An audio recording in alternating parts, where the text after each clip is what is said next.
서울의 한 초등학교에서 발생했었던 교사가 교실에서 극단적 선택을 했던 사건.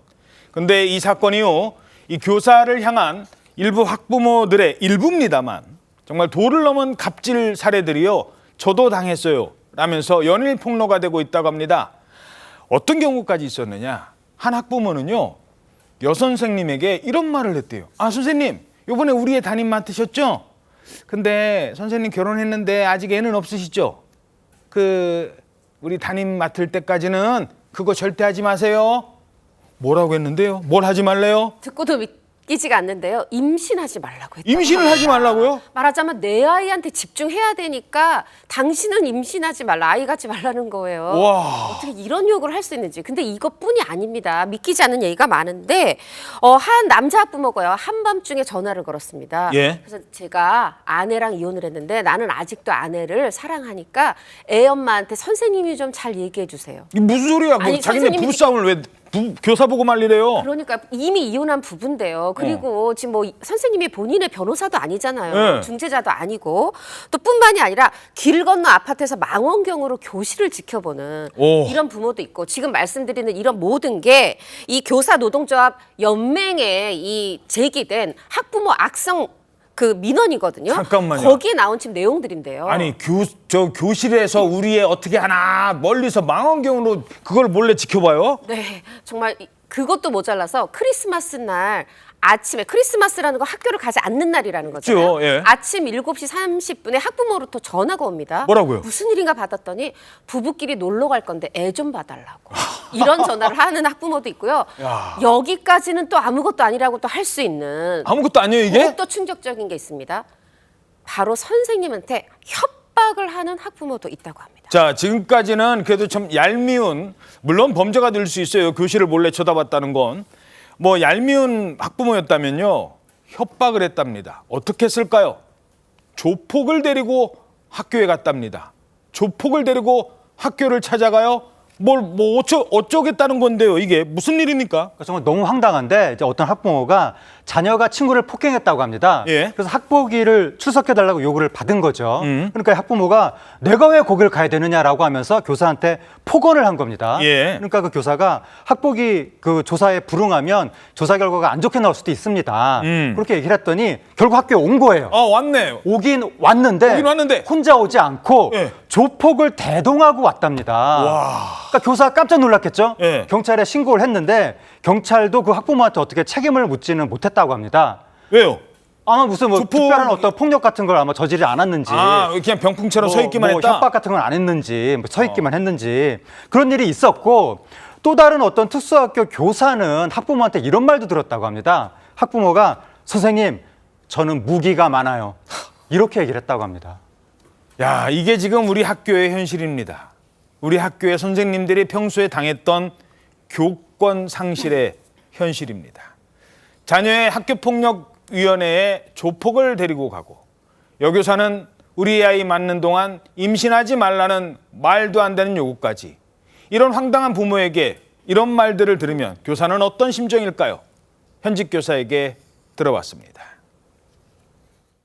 그 학부모님께서는 그래서 아이가 친구도 많은데서 선생님이 뭐라고 했다라는 말을 듣고, 그래서 어머니 아버님이 같이 학교에 오신 거예요. 그래서 어떻게 선생님이 이렇게 능력이 없어서 우리 애가 지금 교실에서 이렇게 한 거 아니냐라는 말을 했는데, 이제 거기까지는 괜찮았어요. 근데 이제 교장 선생님께서 이 일을 빨리 그냥 좋게 마무리하는 게 서로 좋잖아요. 그래서 그냥 이런 교육적 의도 다 무시하고 무조건 사과해라.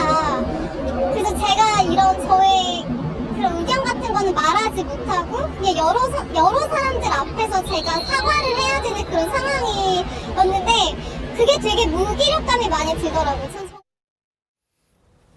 네, 지금 들으신 이 내용은 최근에 교내에서 극단적 선택을 한 교사를 추모하는 자리에서 나온 발언입니다. 바로 그 사건. 왜 교사가 교실에서 극단적 선택을 해야만 했을까?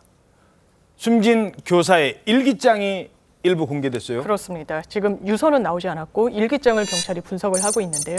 이 해당 내용은 아마 극단적인 선택을 하기 2주 전쯤에 적은 내용으로 보이는 부분입니다. 이렇게 적혀 있습니다.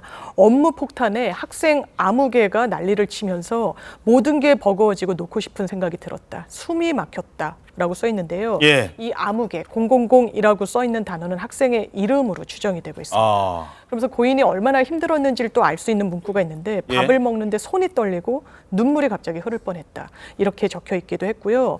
이걸 토대로 서울교사노조에서는 생전에 고인이 업무와 학생 문제 등으로 어려움을 겪었다는 사실이 이 일기장에 그대로 드러난다. 그리고 학생이 평소에 큰 소리를 지르는 등의 행동을 해서 고인이 힘들어했다는 동료 교사들의 제보 내용과도 일맥상통하고 내용이 일치한다. 이렇게 주장을 했고요. 예. 그리고 경찰에 전해진 또 충격적인 소식이 하나가 있는데요. 예. 한 학부모가 이와 관련한 경찰 조사를 받았다는 겁니다. 혹시 그 갑질 논란이 있던 그 학부모였습니까? 맞습니다. 그 앞서 이제 교사벌이 사망한 그 학급이 사실은 학생들끼리 다툼이 있었는데 예. 한 학생이 그 여학생이 남학생의 그 이마에 연필을 그었다는 거예요. 예, 뒤에서 뭐 가방을 연필로만 찌르다 이렇게 찌르니까 보니까 하지 말라고 하다가 이제 그건 고의성이 있는지 모르겠지만 그었단 예. 말입니다. 그러니까 이로 해가지고 학부모가 악성면허를 했던 거예요. 상당히. 그러니까 거기에 시달렸겠죠.